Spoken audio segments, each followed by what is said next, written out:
అతని తాకిడికి సిగురుటాకులా వణుకుతూ ఇష్టంగా సహకరిస్తుంది ఆమె. మూడో జాము వరకు రతి మన్మధులను మైమరిపించే సొగసు క్రీడను కొనసాగించి వాడిన యశి ముఖాన్ని అపురూపంగా తడుముతూ, ఇంత సంతోషం, తృప్తి, ఆనందం నా లైఫ్లో ఉంటాయని కూడా అనుకోలేదు యశి. అతని గుండెల్లో ఒదుగుతూ, నీ ప్రేమను పొందిన నేను లక్కీ ఆది అంటూ నిద్ర వస్తుంది అంది ఇంకా ఇష్టంగా హత్తుకుంటుంటే. ఐ వాంట్ మోర్ యశి ఇన్నోసెంట్గా అడుగుతుంటే యశి మొహం పాలిపోయింది. బెల్లగా చూసింది. అందుకు ఆస్వాదించు అన్నావు, మర్చిపోయావా? కందిన పెదవికి ఎంగిలి అద్ది ముద్దుగా చూశాడు. రెచ్చగొట్టి, నువ్వు నా చుట్టూ తిరిగితే చూడాలని ఆశతో అన్నాను, అది తప్పు అంది పెదాలు బిగించి. నీ చుట్టూ కాకపోతే ఇంకెవరి చుట్టూ తిరుగుతానే తింగరి అని నుదురు ఢీకొట్టి, పడుకో, ఈవినింగ్ వరకు డిస్టర్బ్ చేయను అంటూ ఫోన్ తీసుకున్నాడు. అంటే నైట్కి రెస్ట్ ఇవ్వవా అంది క్రయింగ్ ఫేస్ పెట్టి. నో అంటూ శివాకి కాల్ చేశాడు. అందరూ లంచ్కి వెళ్తున్నామని చెప్పాడు శివ. రీచ్ అయ్యాక కాల్ చేయమని, అలర్ట్గా ఉండమని చెప్పి, పిల్లలు జాగ్రత్త అని రాహుల్కి కూడా మరోసారి హెచ్చరించి యమునా గారితో మాట్లాడాడు. మీరు కూడా వస్తే బాగుండేది కన్నా, మనందరం కలిసి వెళ్లాల్సిన ట్రిప్ ఇది అన్నారు. ట్రై చేస్తా అమ్మా అని ఆవిడతో నవ్యతో కూడా మాట్లాడి ఫోన్ పెట్టేసి యశిని చూస్తే గాఢ నిద్రలో ఉంది. ఆమె ఫోర్ హెడ్ కిస్ చేసి ఆమెను మరింత దగ్గరగా హత్తుకున్న అతను కూడా కాసేపటికి నిద్రలోకి జారుకున్నాడు. నెక్స్ట్ డే మార్నింగ్ ఉదయమే లేచే అలవాటుగా లేవడానికి చూసిన యశికి ఒళ్ళంతా ఒకటే తీయని బాధ. మెదడు లేవమని చెప్తున్నా ఓపిక లేదు బజ్జో అని మనసు మారం చేస్తుంటే నెమ్మదిగా కళ్ళు తెరిచింది. తెల్లని పాలరాతి శిల్పం లాంటి ఛాతి, కానీ మెత్తని పూల పాన్పులా ఉండి లయబద్ధంగా కదులుతున్న ఆదిత్య గుండెకి చెవులు ఆనించి అతని హార్ట్ బీట్ వింటోంది. రిథమిక్గా వినిపిస్తుంటే నవ్వుతూ ముద్దుగా పడుకున్న అతని మీసం మునిపంటితో పట్టి చిన్నగా లాగింది. కదిలాడు ఆది. అతని బలమైన చెయ్యి తన నడుముని చుట్టుకుని ఉంది. ఛాతి మీద వెంట్రుకలను నిమురుతూ లాగింది. రాక్షసి, ఏం చేస్తున్నావే? ఆమెను ఒక్క ఊదుటన మీదకి తెచ్చుకున్నాడు. ఓయ్, ఏం లేదు, అలా లాగకు అంటూ గుండెల నిండుగా బ్లాంకెట్ కప్పుకుంటుంటే దాన్ని లాగేసి, నా దగ్గర ఏం దాచాలని నీ తాపాత్రయం అంటూ లైట్ పింక్ కలర్ ఎద మీద పంటితో కొరికాడు. ఆది, నొప్పి. మరి నాకు లేదా పాప నొప్పి? నీది స్ట్రాంగ్ బాడీ, నీతో పోలిస్తే నేనెంత? సింహం ముందు పిచ్చుక అంత.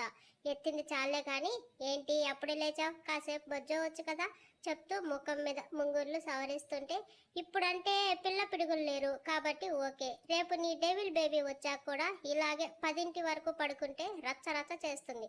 నా బేబీని ఏదో ఒకటి అననిదే నీకు రోజు స్టార్ట్ అవ్వదాని అంటూ చెదిరిన కుంకుమ సర్ది శారీలోనే ఉండాలి, డ్రెస్సులంతా వద్దు అన్నాడు మార్తవంగా బుగ్గ మీద రాస్తూ. ఎందుకంత పిచ్చి చీరలో చూడాలని అతని హార్ట్ మీద కిస్ చేస్తూ అడిగింది. ఒకసారి దీవాళీకి అనుకుంటా వైట్ కలర్ డ్రెస్లో వచ్చావు, అది అచ్చంగా శారీలా ఉంది, ఆ రోజే ఫిదా అయ్యానే నిన్ను చూసి. మరోసారి టెంపుల్లో హాఫ్ శారీలో, నువ్వేది కట్టుకున్నా వాటికే అందం వేసి నిన్ను అలా చూస్తూ ఉండిపోవాలనిపిస్తుంది. నువ్వు సీరియస్ అవ్వను అంటే ఒకటి అడుగుతా, చెప్తావా అడిగింది. సీరియస్నా? ఇదిగో అడగకుండానే కోపం వచ్చేస్తుంది. సరే అడుగు. నేను అత్తయ్య గారికి కేర్ టేకర్గా ఇక్కడికి వచ్చాను కదా, ఒకవేళ నేను నిన్ను లవ్ చేయకుండా వేరే ఎవరినైనా లవ్ చేసి ఉంటే ఏం చేసేవాడివి? అంటే నువ్వు ఇష్టపడ్డావని ఆ నైట్నే నాకు తెలిసింది. అలాంటి సిచ్యువేషన్ రాకపోయి ఉండుంటే నా లైఫ్ ఎవరితోనైనా యశి చెప్తుంటే ఆమె పెదవులు మూసేశాడు. అతనికి కోపం వచ్చిందని ముద్దులో తెలుస్తుంటే ఊపిరి ఆడనివ్వని అతని నైజానికి కొంచెం బెదిరి భుజం మీద తట్టింది. పెదవిని పచ్చడి చేసి వదిలాడు. సీరియస్ అవ్వద్దు అని చెప్పాక కూడా ఏంటిది ఆది అంది కందిన పెదవిని చూస్తూ. నన్ను తప్ప ఇంకెవరినైనా నువ్వు ఇష్టపడతావు అన్న ఊహను కూడా నేను బేర్ చేయలేను యశి అల్లుకుపోయాడు నిమిషం ఆగక. పొద్దున్నే అతని మూడ్ డిస్టర్బ్ చేశానని బాధేసి అతనికి తన ప్రేమను అందించింది ఆమె. పెరిగిన గుండె సడి, అదుపు తప్పిన ఊపిరి వేగం, బలంగా పెనవేసుకున్న చేతులు. అతనికి ఆమె అంటే ఎంత ఇష్టమో మాటల్లోనే కాదు చేతల్లో కూడా చూపిస్తున్న ఆది చర్యకి ఆమె కంట ఆనందాశ్రువులు. గంట తర్వాత ఆదిత్య గుండెల్లో వెచ్చగా సేద తీరుతూ సారీ అంది. అందుకు పనిష్మెంట్ ఇచ్చాగా? అతనిలో అల్లరి నవ్వు. అడిగితే సమాధానం చెప్పాలి కానీ ఇలా కాదు, చూడు ఎంతలా ఘాటు పడింది అని పల్చని పొట్టని దాని మీద డార్క్ మెరూన్ కలర్లో మెరుస్తున్న బైట్ మార్క్స్ని చూపించి అలకగా చెప్పింది. సమాధానం చెప్పాలి అంటే నా మైండ్ నా కంట్రోల్లో ఉండాలిగా. నువ్వు నన్ను లవ్ చేయకపోతే అన్నది ఇమాజిన్ కూడా చేయలేను యషి. నేను బీస్ట్ని నా వృత్తిపరంగా, కానీ ఎమోషన్స్ అన్నవి చిన్నప్పటి నుంచి నన్ను రూల్ చేశాయి. డోంట్ నో, ఒకవేళ మన మధ్య ఏం జరగకుండా నువ్వు ఎవరినైనా ఇష్టపడి ఉంటే నీకు ఎప్పటికీ కనిపించకుండా వెళ్ళిపోయేవాడిని అన్నాడు. ఒకవేళ మన మధ్య జరిగాక కూడా లవ్ లేదని తెలిసి నేను నిన్ను యాక్సెప్ట్ చేయకుండా ఉండుంటే, ఆదిత్యాన్ని కవ్విస్తూ టీజ్ చేయడానికి అడిగింది. ఆమె నడుం చుట్టూ చెయ్యి బిగించి మీదకి లాక్కొని, ట్రూలీ నీకు ఇష్టం లేకుండా నీ మీద చెయ్యి వేసేవాడిని అనుకుంటున్నావా? కాదు, మత్తులో ఉన్నావు కదా, అది కూడా డ్రగ్ ఎఫెక్ట్. చెప్పాను కదా, ఐఆమ్ ఏ బీస్ట్. నా మైండ్ నా కంట్రోల్లో ఉంటుంది. లేని నాడు నా ఊపిరి ఆగిపోతుంది. నా ఫ్యామిలీని కాపాడుకోవడానికి నేను చిన్నప్పటి నుంచి చేసిన సాధనది. నన్ను నేను తప్ప ఎవ్వరూ కంట్రోల్ చేయలేరు. ఇప్పుడు నువ్వు కూడా. అందుకే కదా నచ్చేది నువ్వని. ఒకవేళ నాకు ఇష్టం లేకుండా జరుగుంటే ఏం చేసేవాడివి చెప్పొచ్చుగా అంది మారాం చేస్తూ. నెక్స్ట్ సెకండ్ తాళి కట్టి ఎత్తుకొచ్చేసేవాడిని ఇక్కడికి, నువ్వు ఇష్టపడేలా చేసుకునేవాడిని. ఒకవేళ నేను ఎప్పటికీ లవ్ చేయకపోయి ఉండుంటే రాముడు మంచి బాలుడు కాస్త రావణాసుడు అయి ఉండేవాడు. అంటే మీ వాళ్ళని ఇక్కడికి తెప్పించి నిన్ను ఆటాడుకునేవాడిని. అమ్మో, నువ్వు రాక్షసుడుగా మారేవాడివా? తప్పదు పాప, కానీ నీ బాధకి కారణం అయ్యానని లైఫ్ లాంగ్ రీగ్రెట్ ఫీల్ అయితే ఉండేది. ఇది నా వృత్తి కాదుగా బలవంతంగానో భయంగానో ఒప్పించడానికి. జీవితం ఇక్కడ మనసు మనల్ని నడిపిస్తుంది. నీ మనసు నా మీద లేనప్పుడు నేను ఎన్ని చేసినా వృధా యషి. నేను లక్కీ నీ ప్రేమను గెలుచుకున్నాను. నీకంటే నేనే ఎక్కువ లక్కీ. ఈ మోస్ట్ ఎలిజిబుల్ బ్యాచులర్ని నా సొంతం చేసుకున్నా. ఇద్దరం లక్కీనే అంటూ ఫోన్ వస్తుంటే టవల్ చుట్టుకొని వచ్చిన ఆదికి మీకంటే నేనే లక్కీ అని చెప్పడానికే అన్నట్టు వీడియో కాల్ వచ్చింది. లిఫ్ట్ చేయగానే ఆది అంటూ ఏడుపు మొహంతో ఉంది Aadya. Aadya, what happen baby, why are you crying? కూతురు క్రయింగ్ ఫేస్ చూస్తూనే ఆదిత్య మొహం ఎర్రబడింది.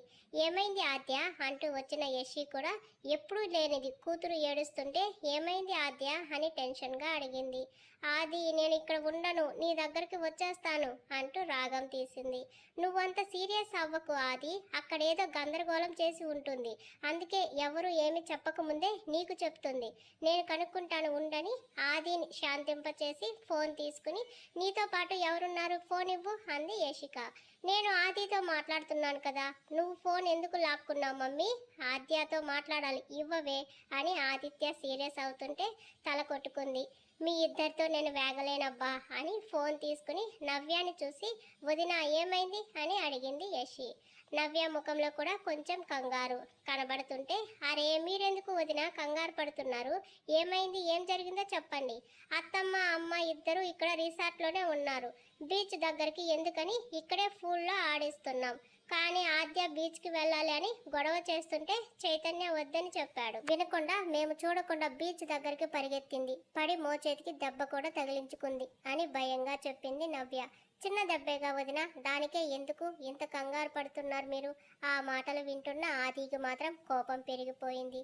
ఎవరూ పట్టించుకోకుండా వదిలేశారా? అంత రెక్లెస్గా ఎలా ఉన్నారని వెళ్ళడానికి రెడీ అవుతూ చిందులు తొక్కుతున్న అతన్ని కామ్గా ఉండమని కళ్ళతో చెప్పి అప్పటికీ వినలేదు నా కోడలు. బీచ్ దగ్గరికి పరిగెడుతుంటే చైతన్య తనని ఎత్తుకొచ్చాడు, అందుకే ఏడుస్తుంది యషి అని నవ్య చెప్తుంటే నవ్వింది యషిక. దానికి ఎవరి భయం లేదు వదిన, అందుకే అలా మొండిగా తయారైంది అని చెప్తున్న యషి నడుము నలిపేశాడు ఆది. అరుపుని నోట్లోనే తమాయించుకుని ఆద్యకి ఒకసారి ఫోన్ ఇవ్వండి వదిన అనడంతో నవ్య ఫోన్ ఇచ్చింది. తన మీద కంప్లైంట్ చేసిందని నవ్యాని కొరకొరా చూసింది ఆద్య. నవ్వింది నవ్య. ఆద్య ఫోన్ తీసుకోగానే యషి చేతిలో ఫోన్ లాక్కొని, బేబీ ఈవినింగ్కి నీ దగ్గర ఉంటాను, యూ డోంట్ వరీ, నిన్ను ఏడిపించిన వాడికి పనిష్మెంట్ ఇస్తాను అంటుంటే, వద్దు ఆది, బావ నన్ను ఏమనలేదు, నా కోసమేగా తిట్టాడు అనగానే ఆదిత్య ఆశ్చర్యంగా చూశాడు ఆద్యాని. భావన అంటూ. ఆ పిలుపు బాగుంది కదా, అత్త చెప్పింది తనని అలాగే పిలవమని. కానీ నన్ను బీచ్ దగ్గరికి వెళ్ళనివ్వడం లేదు, అందుకే కోపం వచ్చింది. నువ్వు ఉంటే తీసుకెళ్లేవాడిగా, అందుకే ఏడుపు వచ్చిందని క్యూట్గా చెప్తున్న కూతురు మాటలకి ఆదిత్య హృదయం ద్రవించిపోయింది.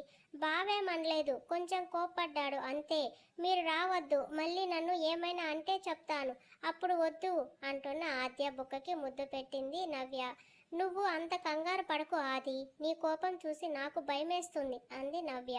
టేక్ కేర్ నవ్య. పాప ఒక్కటే బీచ్లోకి వెళ్తుంటే సెక్యూరిటీ ఏం చేస్తున్నారని గర్జించాడు. వాళ్ళంతా అక్కడే ఉన్నారు కానీ పాపని టచ్ చేసే ధైర్యం ఎవ్వరికీ లేదు కదా.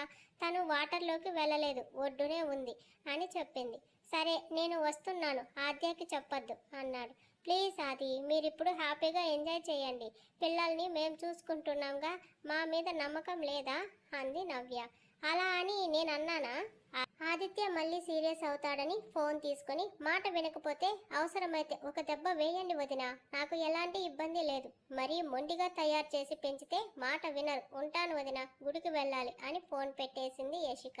ఏంటే కొట్టమని చెప్తున్నావని విసురుగా యశిని మీదకి లాక్కున్నాడు. ఇదిగో, పిల్లల్ని పెంచేటప్పుడు కొంచెం ఓర్పు సహనం ఉండాలి. ప్రతిదానికి కోపడకూడదు. వాళ్ళు ఏం చెప్తే దానికి వంత పడకూడదు. చైతన్య చేసింది ఏమైనా తప్ప? నీ కూతురు మళ్ళీ బీచ్లోకి వెళ్తుందని భయంతో అరిచాడు. అందుకు నీ పాప ఏడుస్తూ ఫోన్ చేసింది. నువ్వు దానికి చిందులు తొక్కుతున్నావు. తర్వాత నీ కూతురే ఏమందో విన్నావుగా. అయినా నా బేబీ అక్కడ ఏడుస్తుంటే ఇక్కడ ఎలా నీతో రొమాన్స్ చెయ్యను? ఆదిత్య అంటుంటే, సరే మళ్ళీ ఫోన్ చేద్దాం, ఈసారి నవ్వుతూ కనబడుతుందిలే అంది. నో, నా బేబీ నేను చూడాలి, వెంటనే రెడీ అవ్వు, వెళ్దాం అన్నాడు. గుడికి వెళ్దాం ఆది, అదక్కడ హ్యాపీగా ఎంజాయ్ చేస్తుంది. నిన్ను నన్ను చూస్తే అస్సలు మాట వినదు. పిల్లల్ని అలా వదిలేస్తే కదా అందరితో కలిసి మంచిగా గ్రో అవుతారు. అక్కడ ఒక సైన్యమే ఉంది, వాళ్ళంతా చూసుకోలేరా అంది. ఇప్పుడు గుడికి ఎందుకే? అదేం ప్రశ్న? గుడికి ఎందుకు వెళ్తారు? దేవుడికి కృతజ్ఞతలు చెప్పుకోవడానికి. ఇంట్లో పూజ చేస్తున్నావుగా, చాలదా అంటుంటే సీరియస్గా చూస్తూ, నువ్వు రావద్దులే, నేనే వెళ్తాను అని విసురుగా శారీ తీసుకుని డ్రెస్సింగ్ రూమ్లోకి వెళ్ళి దడేళ్ళ డోర్ వేసుకుంది. నవ్వుతూ శివాకి కాల్ చేసి మాట్లాడి రెడీ అయ్యాడు ఆది. డార్క్ బ్లూ కలర్ డిజైనర్ బ్లౌజ్కి ఆనియన్ కలర్ ఫ్యాన్సీ శారీని పెయిర్ అప్ చేసి హెయిర్ని జడ అల్లుకొని సింపుల్ మేకప్తో సింధూరం ఫైనల్ టచ్ ఇచ్చి చీర సర్దుకుంటూ వచ్చిన యషి డార్క్ బ్లూ షర్ట్కి క్రీమ్ కలర్ ప్యాంటుతో క్యాజువల్స్లో రెడీ అయ్యి రిస్ట్కి వాచ్ పెట్టుకుంటున్న ఆదిని చూసి కళ్ళప్పగించింది. ఓయ్, ఈ అవుట్ఫిట్లో అదిరిపోయావు అంటూ. ఆమె అలంకరణ చూసి ఇలారా అన్నాడు. వెళ్ళింది ముందుకు. గోల్డ్ జుంకాలకి ముత్యాల చంపసరాలు పెట్టి, ఇవి బాగుంటాయి యషి, నడుస్తున్నా కదిలినా సరే అవి కూడా నీతో జత చేరి నవ్వుతూ ఉంటాయి ఆదిత్య చెప్తుంటే. కవి ఎప్పుడయ్యారు అంది నవ్వేస్తూ. ఆడదానికి దాసుడైన ప్రతి ఒక్కడు కవినే, దానికి వేరే కోర్స్ అక్కర్లేదు అని కాటుక తీసి చెవి వెనుక చుక్కగా పెట్టాడు. కంటి కాటుక తీసి అతని చెవి వెనుక దిష్టి చుక్క ఆమె పెట్టింది. నా బేబీ ఎలా ఉందో డ్రమాటిక్గా అంటున్న ఆదిని చూసి, నిన్ను ఎవరు కంట్రోల్ చేయలేరు అన్నావు కదా, అది అబద్ధం. నీ డెవిల్ బేబీ నిన్ను కంట్రోల్ చేస్తుంది. అమ్మకి ఆలికి మాట వినని మగాడు కన్న కూతురు మాట ఖచ్చితంగా వింటాడు. అది నువ్వు నిజం చేస్తున్నావు అని నవ్యాకి ఫోన్ చేసి మాట్లాడుతూ, ఆద్య ఏం చేస్తుంది వదిన అని అడిగింది. బీచ్ దగ్గర పిల్లలతో ఆడుతుంది. పక్కనే రాహుల్, ధనుష్, శివ ఇంకా సెక్యూరిటీ కూడా ఉన్నారు. చూడు బాబు, మీ యువరాణి గారు భారీ బందోబస్తు మధ్య హాయిగా ఆడుకుంటుంది. ఇకనైనా టెన్షన్ అవ్వకండి అని గుడికి వెళ్తున్న వదిన వచ్చాక కాల్ చేస్తానని చెప్పి ఫోన్ పెట్టేసి, ఇంకా వెళ్దామా అంది. ఇంటికి వచ్చాక చెప్తా నీ పని అని పటపటా పళ్ళు కొరికి పద అన్నాడు గంటు పెట్టుకున్న మొహంతో. నవ్వుకుంటూ వెనకే వెళ్ళింది యశిక. టౌన్లో దుర్గమ్మ టెంపుల్కి వెళ్ళి దర్శనం చేసుకుని ప్రత్యేక పూజలు చేయించి అన్నదానం కోసం మనీ కూడా డొనేట్ చేసి మధ్యాహ్నంకి ఇంటికి వచ్చారు. ఆదిత్య పిఏ ఫోన్ చేసి ఫారిన్ డెలిగేట్స్ వచ్చారని చెప్పడంతో యషిని ఇంట్లో డ్రాప్ చేసి లంచ్ చేసి రెస్ట్ తీసుకోమని చెప్పి కార్ బ్యాక్ చేసుకుని ఆఫీస్కి వెళ్ళాడు. లంచ్ చేసి రాత్రి లేని నిద్రకు కనుపాపలు బరువెక్కి నిద్ర ముంచుకొస్తుంటే పిల్లలకు ఫోన్ చేయాలని ఫోన్ తీసి వాళ్ళు కూడా రెస్ట్ తీసుకుంటున్నారని తెలిసి ఫుల్గా నిద్రలోకి జారుకుంది యశిక. వీపుని తాకుతున్న మెత్తని స్పర్శకి మెలకువ రాగా తన రూమ్లోకి అంత ధైర్యంగా ఎవరొస్తారో, వచ్చింది ఎవరో తెలిసి నిద్రమంపుకి ఆది అంది స్లీపీ వాయిస్తో. నేనే అంటూ బ్లౌజ్ బ్యాక్ థ్రెడ్స్ విప్పి నున్నటి వీపు మీద నెమ్మదిగా రాస్తూ, చాలేదా నిద్ర అన్నాడు. ఇంకా మత్తుగా ఉంది అని. అయ్యిందా వర్క్, ఎప్పుడు వచ్చావు అంది ఇటువైపు తిరిగింది. పిన్ లేక చెదిరిన పైట నిండైన అందాలని బహిర్గతం చేస్తుంటే జస్ట్ నౌ అని బటన్స్ విప్పుతూ ఆమె పక్కన చేరాడు. లంచ్ చేశావా? కాఫీ తీసుకురానా?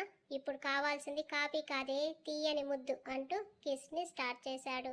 అతని మెడను చుట్టేస్తూ షర్ట్ లోపల నుంచి షో అవుతున్న ఆదిత్య చెస్ట్ని ఇష్టంగా తడిమింది.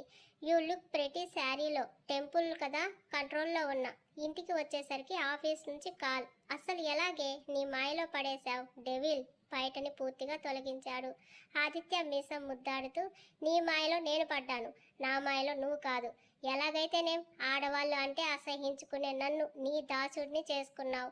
ఓయ్ ఏంటి, నేనేదో కావాలని నేను ట్రాప్ చేసినట్టు మాట్లాడుతున్నావు?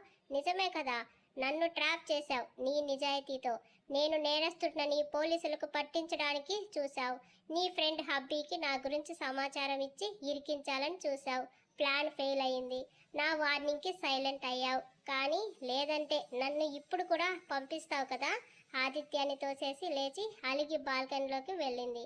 నిజాలు చెప్తే ఇంతే అలకలు అని నవ్వుతూ వెనకే వెళ్ళి యషిని బ్యాగ్ హగ్ చేసుకుని భుజం మీద గడ్డ మానించి, కోపం వచ్చిందా అన్నాడు. ఏం లేదు, దూరం జరుగు. యషి మాటకి హగ్గు మరింత టైట్గా మార్చాడు. డెవిల్ గొణిగింది. ఎస్ ఐయామ్ అంటూ జున్ను ముక్కలాంటి షోల్డర్ని కొరికాడు. నిజం చెప్పు, నేను వార్నింగ్ ఇచ్చాను కనుకే నువ్వు ఆగావు కదా. మీ ఫ్యామిలీకి నా నుంచి ఎలాంటి డేంజర్ ఉండకూడదని అడిగాడు ఆదిత్య నునుపైన యషి బుగ్గల్ని ముద్దాడుతూ. ఆడవాళ్ళకి డేంజర్ తెచ్చేంత చట్టవాడివి కాదనే చెప్పలేదు, కానీ ఎందుకో నీ మౌనం వెనుక, నువ్వు ఎంచుకున్న ఈ దారి వెనుక పడిన బాధ తెలుసుకుని నా మనసంతా ఏదో అయ్యింది. అందుకే నిన్ను పట్టించుకోలేదు. గొప్పగా చెప్తున్న యషిని ముందుకు తిప్పుకొని, కావాలంటే ఇప్పుడు వెళ్ళి ఎవరికైనా సరే నా మీద కంప్లైంట్ ఇచ్చుకో, నేను అడ్డుపడను, బెదిరించను.